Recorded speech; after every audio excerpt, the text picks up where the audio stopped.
Pokemon Go team removes Pokestop that appeared on Epstein Island. I believe I have the article up. Let's see. Okay.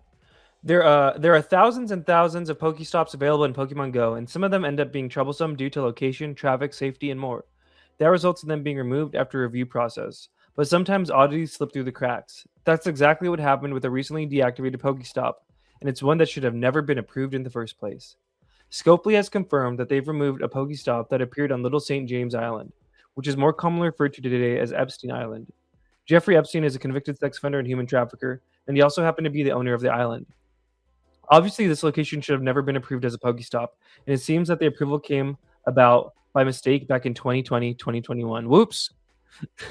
Back when Niantic was the company in charge of Pokemon Go, they were also working on another app called Ingress. That app also used real-life location data for its points of interest, and they were submitted by users. At one point, someone submitted Little St. James Island for use in Ingress, and it somehow went through the Niantic approval process. I bet you it was Jeff.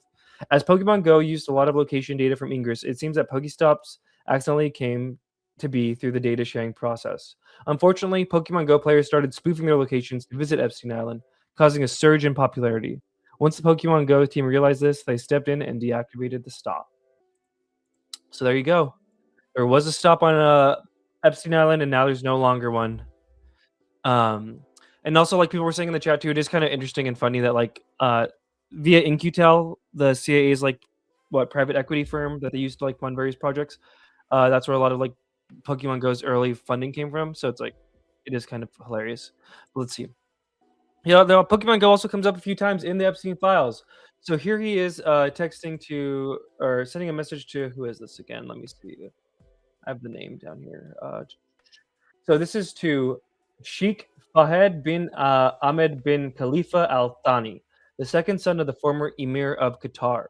So somebody high up in the ranks of Qatar, in the power structures of Qatar, he says, check out Pokemon Go in July 13th, 2016, which 11:11 a.m. Make a wish. Check out Pokemon Go if you have not already. The first of augmented games. And here he is, I believe, with one of the Qatari people. I don't think it's the exact one being emailed right here. He also, this is kind of interesting and kind of gets esoteric and weird. Here's him to Deepak Chopra. Him and Deepak Chopra were having a bunch of emails. And here's an email. I mean, Deepak Chopra was just saying some like spiritual mumbo jumbo, which actually it's kind of funny. Let's just play some of that too. Fuck it. Let's see. Deepak, this is from the files. This is, I believe, what Deepak sent to him on Snapchat. Look at this. This is the state of this shit.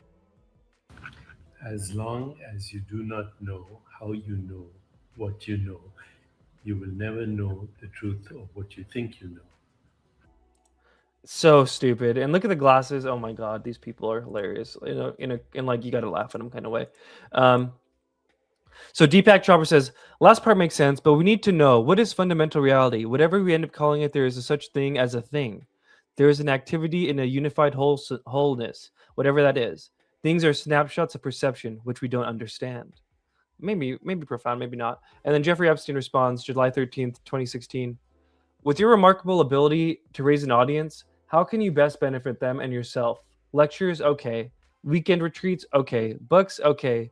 If you look at the new Pokemon Go app, the first of many augmented reality games, I think an app for you that allows people to look at their phones and detect an aura about each other would kill the market.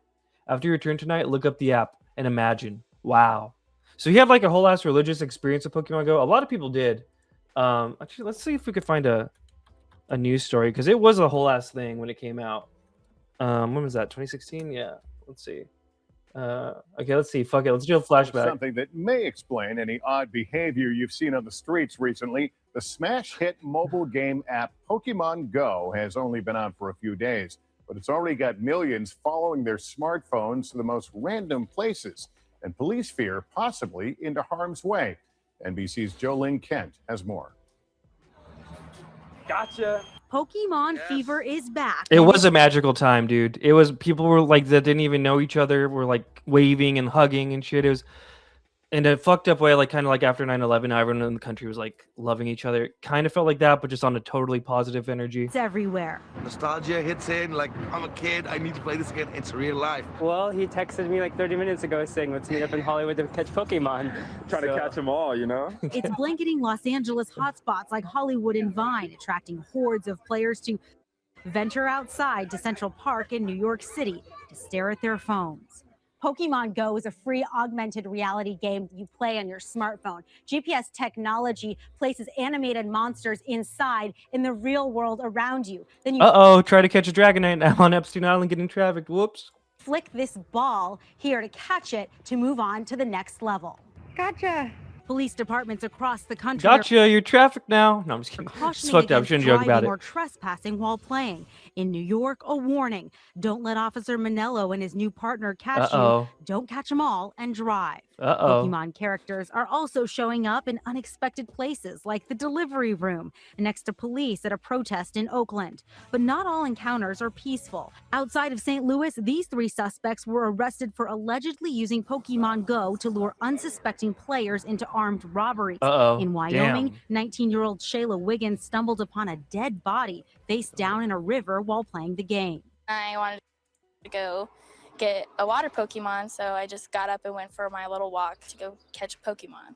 The game warns players at the beginning to be alert at all times, but on Xander says Pokemon Go era was magical. Geocaching was fun too. The concept bled into Randonautica, and if anyone remembers, that was a lot stronger though. social media, injuries are posted as badges of honor, bumps, bruises, and scrapes, proving that virtual reality can be just as dangerous as the real world, especially when you gotta catch them all. Jolene Kent, catch 'em all. NBC News, Los Angeles. It was a magical era. Flag Magazine says we should crowdfund buying the data from the company. Wired LSJ's Fitbit heat map article. Ooh, okay, maybe. Dan Freeman says Pokemon Go was sending folks to Helm's Deep. It was. Let's go to send people to the hood, to armed robberies. But it was magical, and it seems like Jeffrey Epstein here was all about it. Once again, to this Qatari dignitary, he's like, check out Pokemon Go if you have not already. The first game of augmented games.